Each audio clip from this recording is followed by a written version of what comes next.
కనీస పెన్షన్ 10,000 రూపాయలు, కనీస పెన్షన్ 10,000 రూపాయలు.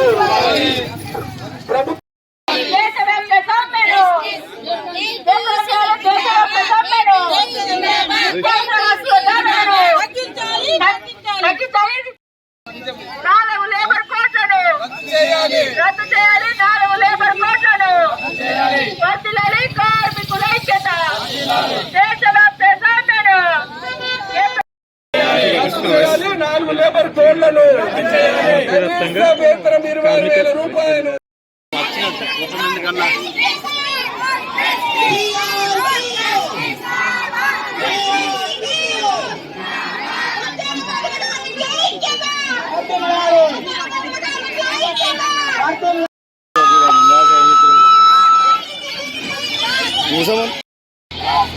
సెకండ్ లైన్ ఐక్యత, సెకండ్ లైన్ ఐక్యత. మేము ఇప్పటి వాళ్ళం కాదు.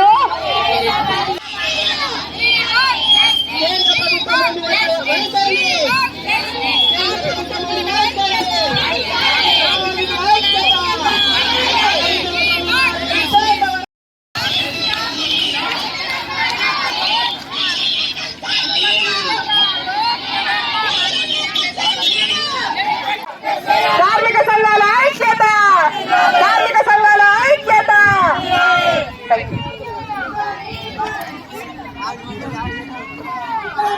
ఇప్పటి వాళ్ళం కాదు, మేము ఇప్పటి వాళ్ళం కాదు.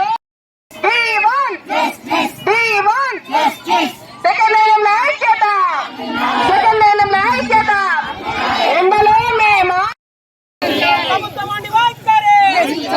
కేంద్ర ప్రభుత్వం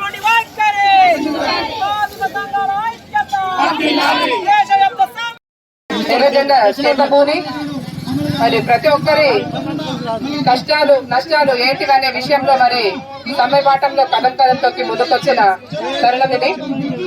ఏదైతే మరి అన్ని విభాగాల వారిగా మేము ఒక కార్మికుల పరంగా మేము పనిచేస్తున్నామో, రకరకాల పేర్లతోటి మమ్మల్ని పిలుస్తున్నప్పటికీ మరి మున్సిపల్ శాఖ కావచ్చు, అంగన్వాడీ, తర్వాత ASHA workers, ANF, second ANF పరంగా, తర్వాత మధ్యాహ్న భోజన పథకము, మరి మున్సిపల్ అన్ని విధంగా మరి ఏదైతే ఉందో ఎప్పటికీ కూడా మమ్మల్ని ఇటు స్టేట్ గుర్తిస్తలేదు, అటు కేంద్ర ప్రభుత్వం కూడా గుర్తిస్తలేదు. ఇక్కడ స్టేట్ అంటారు, అక్కడ సెంట్రల్ అంటారు.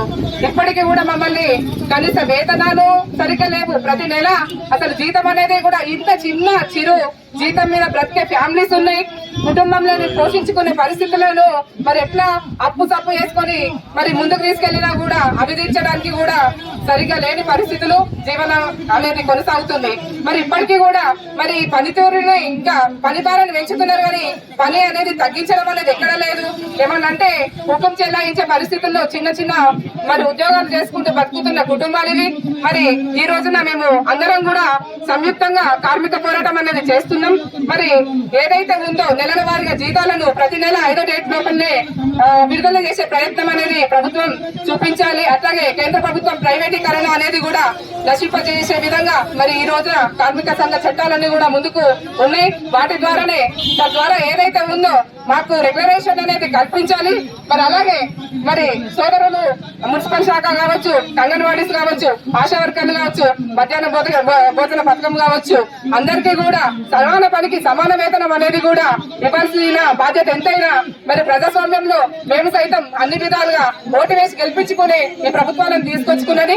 అయినప్పటికీ కూడా ఏది కూడా మొండి వైఖరి అనేది చూపిస్తే ఇక ముందు కూడా మరి ఇలాంటి ధర్నాలు సమ్మెలు మరి అందరం కూడా కలిసికట్టుగా కార్మిక సంఘాల నేతృత్వంలో ఇంకా ముందుకు తీసుకువెళ్లే పరిస్థితి ఉంది కనుక ఖచ్చితంగా మాకు న్యాయం చేయాలని చెప్పేసి సభాముఖంగా మేము తెలియజేస్తున్నాం. Thank you very much.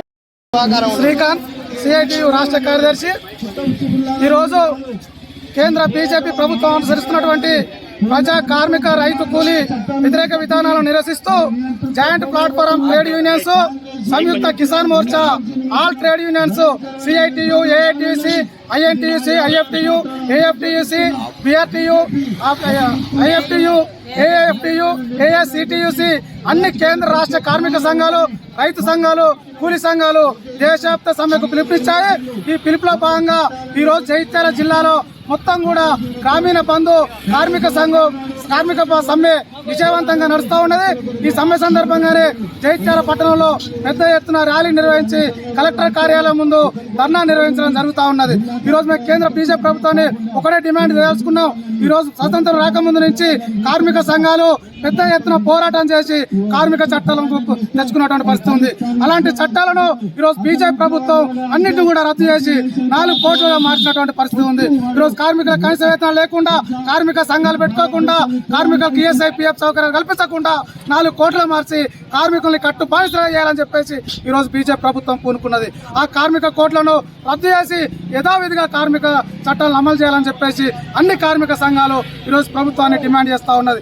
అంతేకాదు ఈరోజు రైతు సంఘాలు కూడా రైతులకు వాళ్ళను భూమి పాలు చేసే విధంగా వాళ్ళను వ్యవసాయం చేసుకోకుండా, వాళ్ళ గిట్టుబాటు పాటు ధర కల్పించకుండా నల్ల చట్టాలు 4 తీసుకొచ్చి వాళ్ళని కూడా ఈరోజు అన్యాయం చేసేటువంటి పద్ధతిలో కేంద్ర బీజేపీ ప్రభుత్వం పూనుకున్నది. ఆ చట్టాలను వ్యతిరేకిస్తూ గత సంవత్సరం పెద్ద ఎత్తున రైతాంగం ఢిల్లీ నడిగొట్టున పెద్ద ఎత్తున పోరాటం చేసి 4 నల్ల చట్టాలను వెనక్కొట్టినటువంటి పరిస్థితి ఉన్నది.